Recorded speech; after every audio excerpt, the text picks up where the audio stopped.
नमस्कार साथियों। Sudarshan classes chemistry में आपका स्वागत है।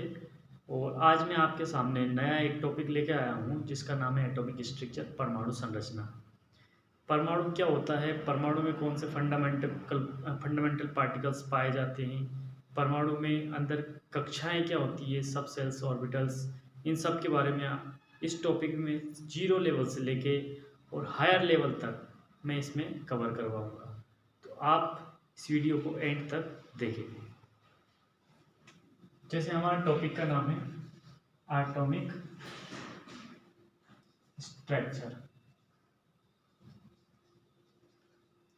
टॉपिक का नाम है एटॉमिक स्ट्रक्चर, यानी हिंदी मीडियम के स्टूडेंट भी इसको देख सकते हैं। मैं बीच बीच में हिंदी बोलूँगा, हिंदी में बताऊँगा। एटॉमिक स्ट्रक्चर का अर्थ होता है परमाणु संरचना।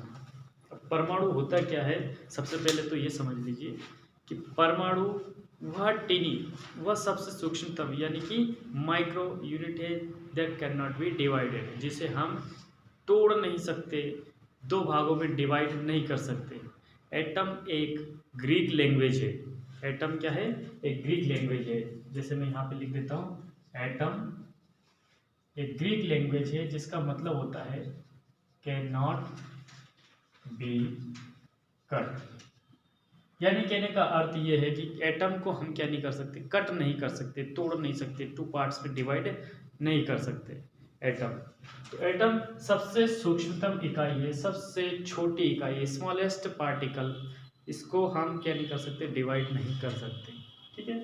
तो एटम में क्या होती है, जैसे एटम में बहुत सारे मॉडल्स दिए थे, उनमें से सबसे अच्छा मॉडल समझने के लिए आपको जो सौरमंडल सिस्टम से, सौरमंडल सिस्टम यहाँ पे जैसे ये हमारा सूर्य है और इसके चारों ओर नाभिक ऑर्बिट्स है, कक्षा है जिसमें हमारे ग्रह चक्कर लगाते हैं, जैसे बुध, मरक्यूरी, अर्थ, वीनस, ये सब जैसे सन के चक्कर लगाते हैं इसकी ऑर्बिट, अपनी अपनी ऑर्बिट में। ऐसे ही बीच में एक न्यूक्लियस होता है एटम में।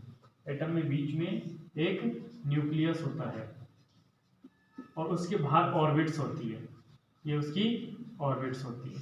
ठीक है। जैसे प्लैनेट्स जो हैं, जो सन के और रिवॉल्व करते हैं, उसके चक्कर लगाते हैं, ऐसे ही जो न्यूक्लियस में इलेक्ट्रॉन जो होते हैं वो चक्कर लगाते हैं। ठीक है। तो ये एटम से संबंधित चीज़ें थी। एटम में 3 फंडामेंटल पार्टिकल्स पाए जाते हैं। जैसे यहाँ पे न्यूक्लियस में लिख देता हूँ मैं, यहाँ पे होता है एक न्यूट्रॉन और एक होता है पार्टिकल प्रोटॉन। ठीक है।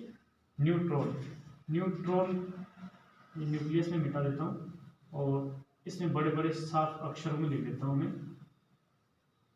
जैसे ये न्यूक्लियस है, न्यूक्लियस में एक न्यूट्रॉन होता है, एक प्रोटॉन होता है और उसकी ऑर्बिट में होता है इलेक्ट्रॉन।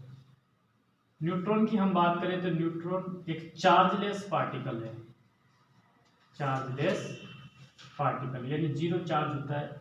न्यूट्रॉन की खोज यदि हम देखें, डिस्कवरी किसने करी, तो डिस्कवरी में हम नाम लेंगे चैडविक का। चैडविक ने इसकी डिस्कवरी की थी न्यूट्रॉन की। न्यूट्रॉन पे जीरो चार्ज होता है। न्यूट्रॉन का जो यदि मास की बात करें हम, इसमें वेट कितना होता है, तो इसका 1.67 इंटू 10⁻27 kg इसका वेट होता है। ठीक है। चार्ज कोई नहीं होता है इस पर, इसका चार्ज कोई जीरो चार्ज है इस पर। उसका वेट है 1.67 इंटू 10⁻27 किलोग्राम kg। वहीं दूसरी बात हम प्रोटॉन की बात करें, प्रोटॉन यूनिट पॉजिटिव चार्ज है, पॉजिटिव चार्ज अपने पास में कंटेन करता है और इसका charge 1.6 into 10⁻⁻19 coulomb positive charge होता है। और इसके बाद में इसकी डिस्कवरी की बात करते हैं। इसकी डिस्कवरी प्रोटॉन की गोल्डस्टीन ने की थी, गोल्डस्टीन ने इसकी डिस्कवरी की थी। गोल्डस्टीन ने इसकी डिस्कवरी की थी। इस पर यदि वेट की बात करें, इसमें मास की बात करें, तो मास भी 1.6 इंटू 10⁻27 kg ही इसका वेट होता है और ये यूनिट पॉजिटिव चार्ज है, यानी कि न्यूट्रॉन से हल्का होता है। ज़्यादा इनको बराबर भी बोल सकते हैं, लेकिन न्यूट्रॉन जो होता है प्रोटॉन से हल्का भारी होता है, हल्का सा वेट में थोड़ा ज़्यादा होता है। आगे देखिए यहाँ पे, अब बात करते हैं हम यदि इलेक्ट्रॉन की। इलेक्ट्रॉन पे यूनिट नेगेटिव चार्ज होता है, ये पार्टिकल अपना नेगेटिव है, ठीक है। इसमें यूनिट चार्ज की बात करें तो -1.6 इंटू 10⁻⁻19, ये भी कूलम में चार्ज है इसका। इसकी यदि डिस्कवरी की बात करें तो इसकी डिस्कवरी जे थॉमसन ने की थी, जे थॉमसन ने इसकी डिस्कवरी की थी। इस पे यदि वेट की बात करें तो इसका वेट यदि 9 देखें तो 9.1 इंटू 10⁻31 kg, ठीक है, जो नेग्लिजिबल है। कैसा है? नेग्लिजिबल। नेग्लिजिबल कहने का अर्थ इसको हम नेग्लिजिबल, माफ कीजिएगा आपको दिखा नहीं होगा, ये नेग्लिजिबल है। इसका जो वेट है, अच्छा दिखा होगा, 9.1 इंटू 10⁻31 किलोग्राम, ये इसका वेट है। और ये वेट कैसा है? नेग्लिजिबल है, नेग्लिजिबल, क्योंकि इनकी तुलना में ये वेट बहुत कम है, इसलिए इसको हम नगण्य मानते हैं। हिंदी में बोले तो इसको नगण्य, नेग्लिजिबल यानी नगण्य, यानी इसको हम कहीं भी मेजरमेंट करने की आवश्यकता नहीं है। तो ये एटम का स्ट्रक्चर आपको ऐसे याद रखना है।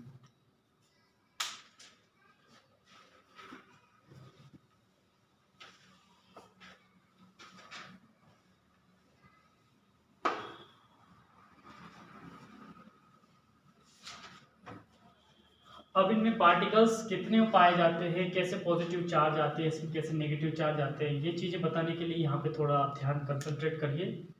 तो यहाँ पे मैं एटॉमिक नंबर की बात करें, एटॉमिक नंबर, एटॉमिक नंबर इसे Z से डिनोट करते हैं, एटॉमिक नंबर।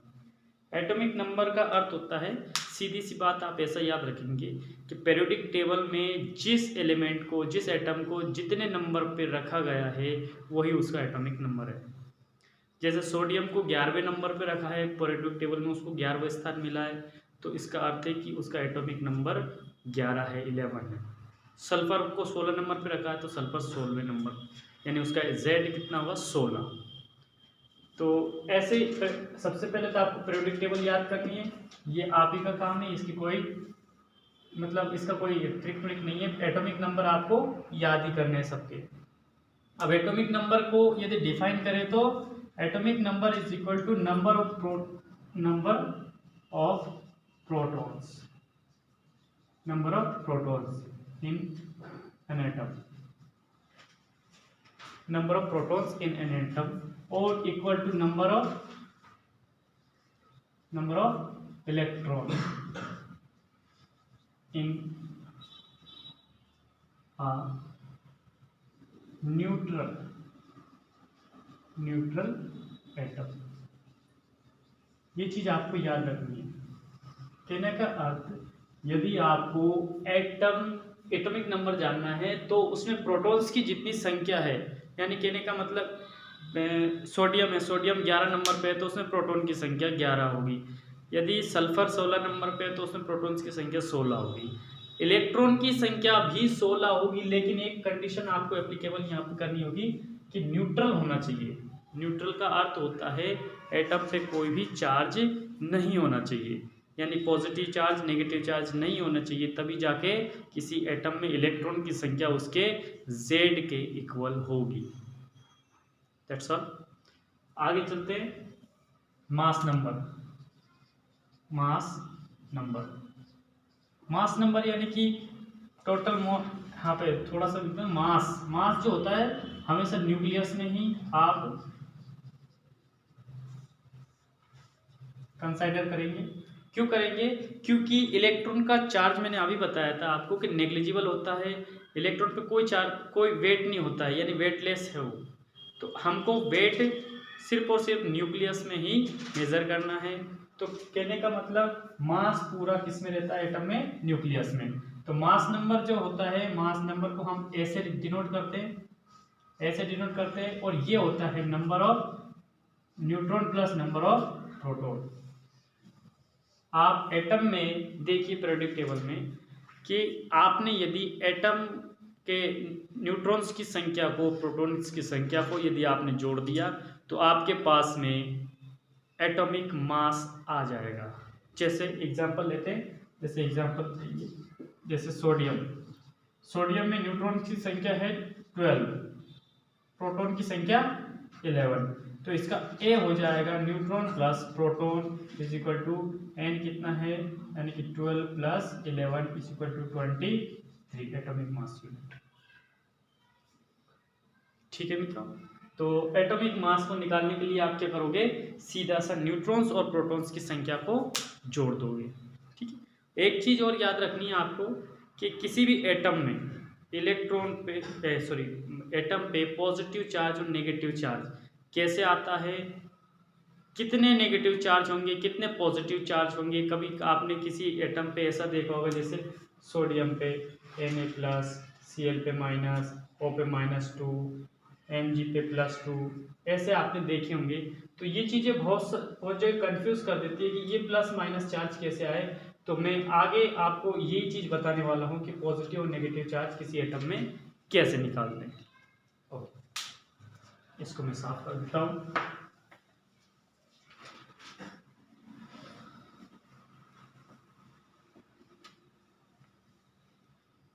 यहाँ पे देखना, इलेक्ट्रॉन 1 यूनिट नेगेटिव चार्ज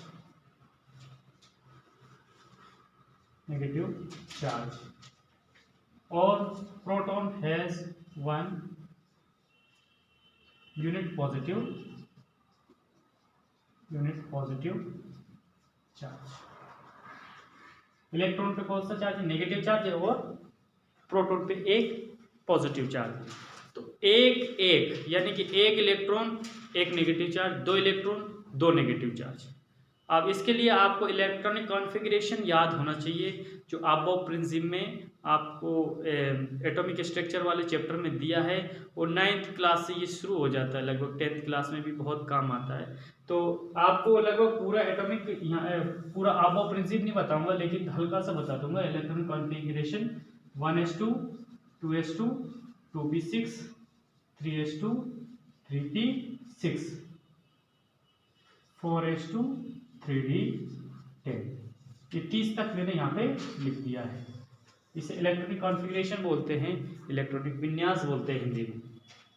अब ध्यान से सुनना मेरी बात कि ये जो मान लीजिए 1s या ns जो भी लिखा है, ये 2 लिखा है, यहाँ पे लिख देता हूँ 1s2, या जो भी है 1s1 हो सकता है 1s2 हो सकता है।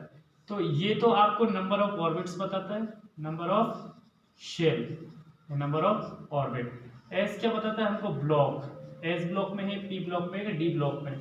और ये नंबर ऑफ इलेक्ट्रॉन्स बताते हैं, नंबर ऑफ इलेक्ट्रॉन्स, ये चीज है। ओके, अब ध्यान से देखना, यहाँ पे इलेक्ट्रॉन टोटल कितने हो गए, ऊपर गिनेंगे तो 30 हो जाएंगे। 4 सेल है, ये तीसरी सेल, ये चौथी, ये दूसरी, ये फर्स्ट, तो 4 सेल है।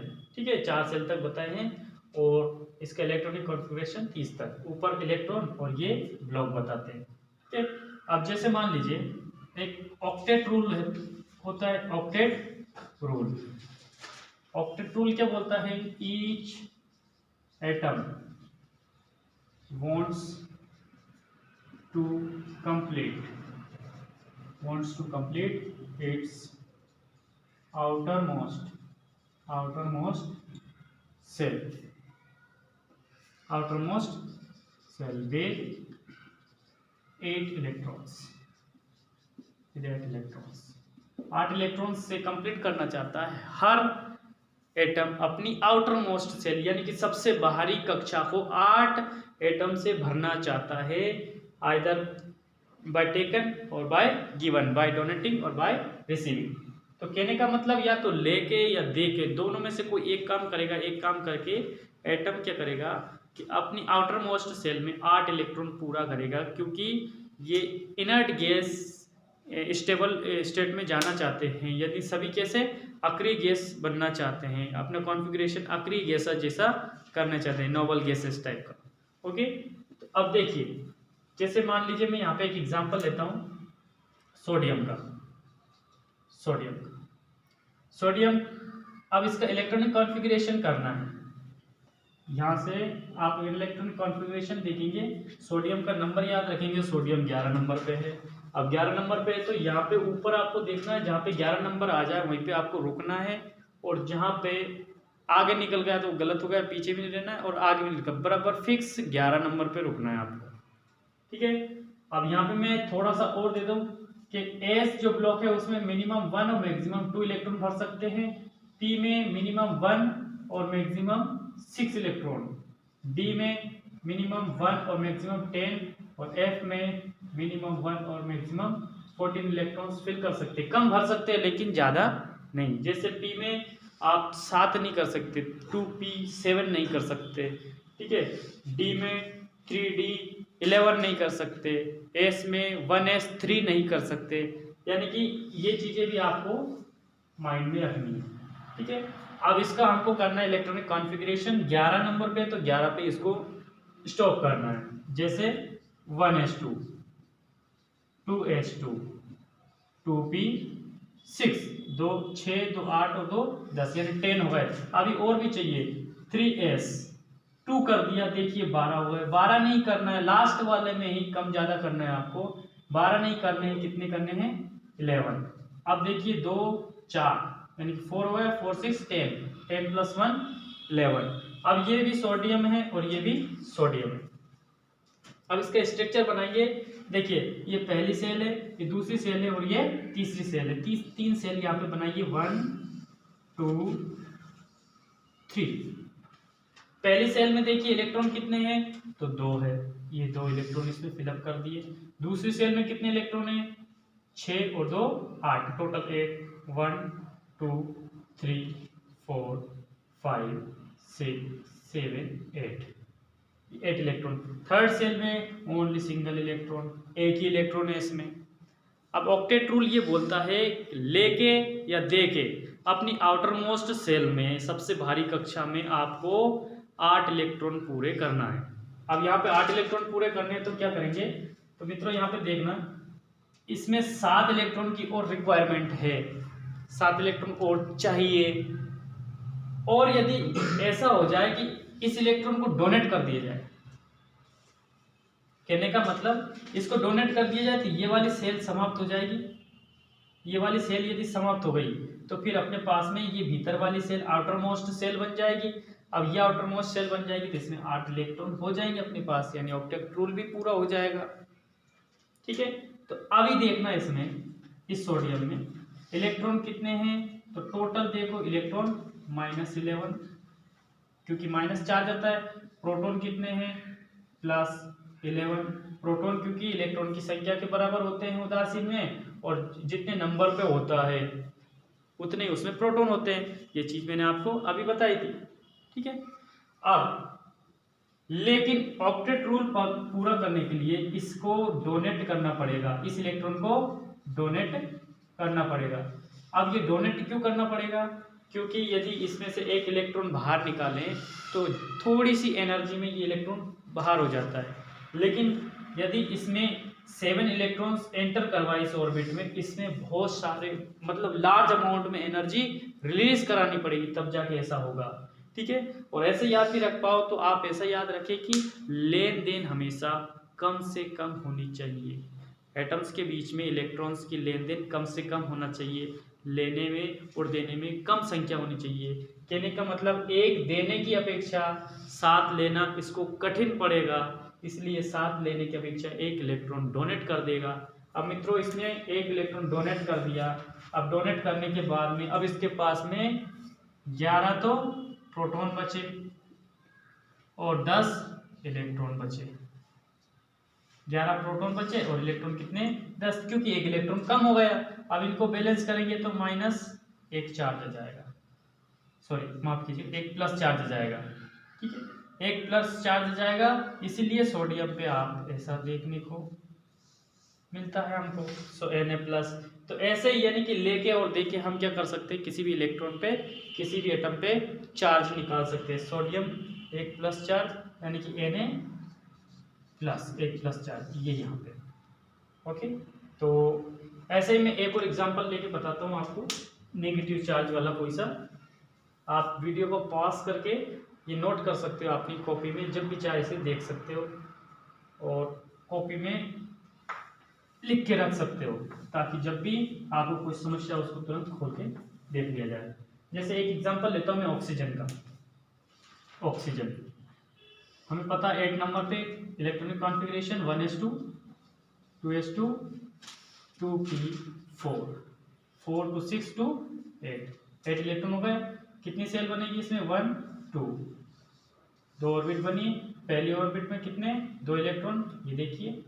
दूसरी ऑर्बिट में देखिए 4 और 2 1 2 3 4 5 6, टोटल 6 इलेक्ट्रॉन्स है। ये उसकी आउटर मोस्ट सेल है। अब आउटर मोस्ट सेल में ऑक्टेट रूल क्या बोलता है कि 8 इलेक्ट्रॉन होना चाहिए, 8 इलेक्ट्रॉन होने चाहिए। तो यहाँ पे देखिए 8 इलेक्ट्रॉन पूरा करने के लिए इसको 2 की रिक्वायरमेंट है, या तो 2 ले ले या 6 इलेक्ट्रॉन को डोनेट कर दे। 6 इलेक्ट्रॉन्स को डोनेट करेगा तो एनर्जी ज़्यादा अमाउंट में एंटर करेगी, इसमें प्रवेश करेगी, और 2 माफ कीजिएगा निकलेगी। और यदि 2 इलेक्ट्रॉन ले लिया जाए तो थोड़ी सी एनर्जी इसको इसमें से बाहर कर देंगे और तुरंत 2 इलेक्ट्रॉन इसमें एंटर कर जाएंगे। तो अभी वर्तमान में प्रेजेंट में इसमें कितने न्यूट्रॉन प्रोटॉन कितने हैं 8 है, प्लस में इलेक्ट्रॉन कितने हैं माइनस में 8। लेकिन 2 इलेक्ट्रॉन क्या करेगा, ये गेन करेगा, तभी जाके तो इसमें 8 होंगे। 2 इलेक्ट्रॉन मान लीजिए ये इसने क्या कर लिए, गेन कर लिए। अब कितने हैं प्रोटॉन की संख्या इसके पास में +8 और इलेक्ट्रॉन की संख्या -10। ऊपर लिख देता हूं। अब इसके बाद में क्या हुआ इसमें कि प्रोटॉन की संख्या कितनी हो गई +8 और इलेक्ट्रॉन की संख्या 2 इलेक्ट्रॉन लेने के बाद पहले 8 थे, अब कितने हो गए -10। इनको बैलेंस करेंगे तो -2। इसीलिए आप ऑक्सीजन पे कभी भी देखते होंगे तो -2 चार्ज आता है, और डबल माइनस ऐसे आपको देखने को मिलते हैं। तो इससे आप किसी भी एटम पे ऑक्टेट रूल को आप प्रेफर करके किसी भी एटम पे कोई सा भी चार्ज निकाल सकते हो, और आगे इसमें आयनिक बॉन्ड बना सकते हो। आयनिक बॉन्ड क्या होगा नेक्स्ट चैप्टर में जो है वो हम देखेंगे। आगे क्या करना है, आगे बढ़ना है एटॉमिक स्ट्रक्चर में। एक क्वेश्चन यहाँ पे मैं दे देता हूँ।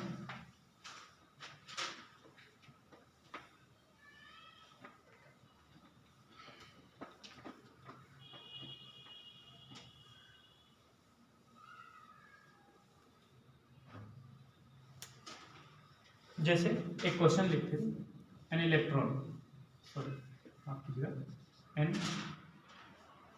Atom has 2 positive charges. एक एटम पे 2 positive charges and it's atomic number is 12.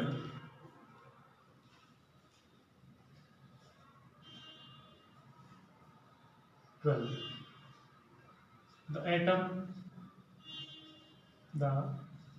atom has 24.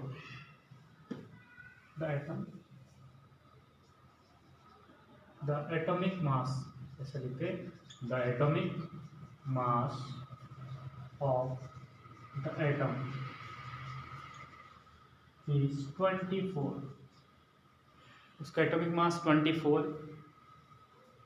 Find the number of electrons, protons and neutrons in the atom. Atom में आपको इलेक्ट्रॉन प्रोटॉन की संख्या फाइंड करनी। अब ध्यान से देखना, गिवन में क्या है आपके पास में, सॉल्यूशन सॉल्व करेंगे। गिवन में अपने पास में atomic number Z is equal to number of protons number of protons. अब देखिए तो प्रोटॉन की संख्या तो हमारे पास में आ गई, Z दे रखा है आपको, प्रोटॉन की संख्या तो एटॉमिक नंबर के बराबर होती है क्योंकि एटॉमिक नंबर इसमें दे रखा है, एटॉमिक नंबर 12, तो प्रोटॉन की संख्या तो हमारे पास में आ गई। लेकिन इलेक्ट्रॉन की संख्या के बराबर होता है, लेकिन इलेक्ट्रॉन की संख्या के बराबर कब होता है, जब एटम न्यूट्रल हो, उदासीन। लेकिन यहाँ पे तो दो पॉजिटिव चार्ज है, तो पॉजिटिव चार्ज है, तो पॉजिटिव चार्ज कब आते हैं, जब इलेक्ट्रॉन लिया जाता है। एक इलेक्ट्रॉन लेगा तो एक पॉजिटिव, सॉरी माफ कीजिएगा, दिए जाते हैं, इलेक्ट्रॉन दिए जाते हैं। जब एक इलेक्ट्रॉन दिया जाएगा तो एक पॉजिटिव चार्ज, जब दो इलेक्ट्रॉन दिए जाएंगे तो दो पॉजिटिव चार्ज। तो यहाँ पे देखना, इसमें दो पॉजिटिव चार्ज है, यानी पहले इसमें 12 इलेक्ट्रॉन थे, लेकिन दो इलेक्ट्रॉन क्या कर दिए इसने, डोनेट कर दिए। दो इलेक्ट्रॉन क्या कर दिए इसने, डोनेट कर दिए। तो 12 में से 10 जाएंगे, 2 जाएंगे तो आपके पास में 10 इलेक्ट्रॉन बचेंगे, यानी इसमें इलेक्ट्रॉन की संख्या कितनी है मित्रों, 10।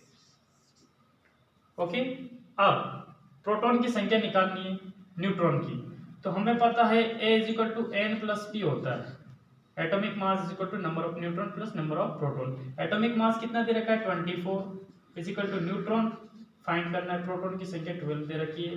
N = 12, इधर आएंगे तो 24 में 12 जाएंगे तो 12, यानी न्यूट्रॉन की संख्या भी इसमें कितनी है, 12, यानी N = कितना आ जाएगा मित्रों, 12। तो ऐसे बहुत सारे क्वेश्चंस बनेंगे इसमें, कोई क्रिटिकल एरिया नहीं है इसका, लेकिन फिर भी आपको कोई समस्या हो, एटॉमिक स्ट्रक्चर में कोई न्यूमेरिकल आपको नहीं आता हो, जो आपको सॉल्व करने में कोई प्रॉब्लम आ रही हो, तो आप कमेंट बॉक्स में उस क्वेश्चन को टाइप करके मेरे पास भेज सकते हो, मैं उसको सॉल्व करके आपको एक नया वीडियो अपलोड दूंगा। यदि ये वीडियो अच्छा लगा हो तो इसको लाइक करना, शेयर करना, सब्सक्राइब करना। Thank you very much.